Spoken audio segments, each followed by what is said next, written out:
En el mundo de la ciencia existen historias sumamente interesantes, cosas que uno cree imposible y que sorprendentemente ocurrieron.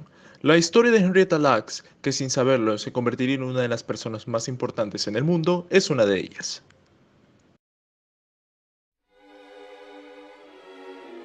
Nacida en Estados Unidos de padres afroamericanos, Henrietta Lacks vivió una vida bastante breve, se casó con su propio primo y tuvo 5 hijos.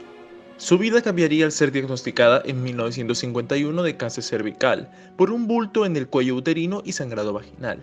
El procedimiento, que consistía en radioterapia colocando 2 tubos de metal radioactivo, era para eliminar el tejido canceroso. El doctor George Gay fue el encargado de esta operación en las sombras. Él había estado investigando si era posible que las células pudieran sobrevivir al método de radioterapia y a su vez multiplicarse, creando una nueva línea de células inmortales. El cirujano encargado extrajo tejido de las células malignas y de las células sanas del cuerpo de Lacks y se las entregó a George Gay sin el consentimiento de ella. Prácticamente nunca supo que sus células fueron extraídas de su cuerpo. Lacks moriría después de que su enfermedad empeorara, a la corta edad de 31 años. Pero sus células extraídas, las que serían bautizadas como células HeLa por el Dr. George Gay, sobrevivirían al procedimiento médico. Y no solo eso, sino que se seguirían reproduciendo considerablemente cada 24 horas, y hasta el día de hoy no se han dejado de reproducir, convirtiéndose en el linaje celular más antiguo de la historia del hombre. Esto fue considerado como un gran avance en el estudio de tejido celular y significó un cambio total en la elaboración de medicinas que hoy en día un gran porcentaje de la población usa y usó. Las células HeLa pueden ser cultivadas en un laboratorio, a diferencia de las células normales, y son llamadas como células inmortales. De hecho, desde que el Dr. George Gay comenzó a dar muestras de las células HeLa a científicos para investigar diferentes enfermedades, se estima que el número de células cultivadas supera por mucho al número de células que Henrietta Lacks tenía en su cuerpo, llegando a cultivar entre 20 y 50 toneladas de células HeLa, algo sencillamente fascinante. Se han hecho más de 70.000 experimentos científicos en el mundo, todo gracias a las células HeLa.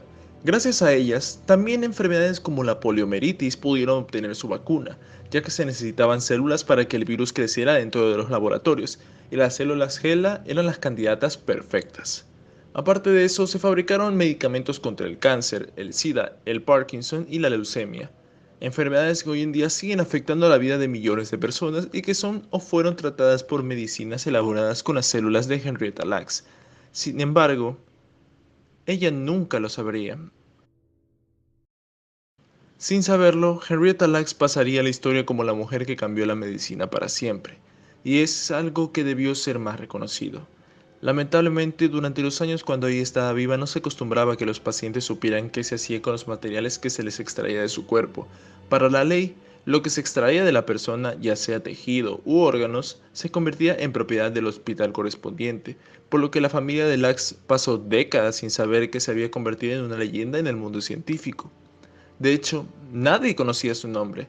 Se especulaba que HeLa eran las iniciales de Helen Larson o Helen Lane, todo con el fin de preservar el anonimato de Lacks. Nunca se dio remuneración económica o siquiera un leve control de las células a su familia, cosa que se criticó mucho ya que muchas farmacias hicieron millones produciendo en masa las células de la mujer afroamericana. Investigué y me enteré de que las habían vendido a todas partes, y quise saber quién se había enriquecido con las células de mi mamá, explicó David Lacks Jr.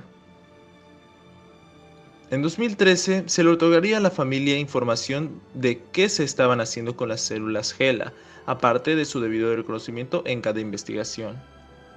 La ciencia siempre ha tenido una delgada línea que separa lo ético de lo que es funcional. Es funcional usar el cuerpo de alguien sin su consentimiento, guardando parte de su identidad, su código genético, su ser en un laboratorio, para así fabricar medicinas y venderlas a grandes cantidades de dinero, sin darle su parte o siquiera una mención a ella o a su familia.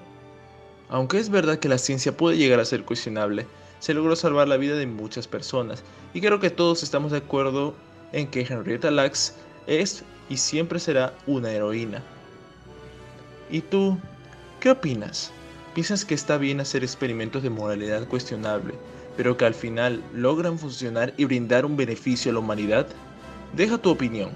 Muchas gracias por ver este video y hasta la próxima.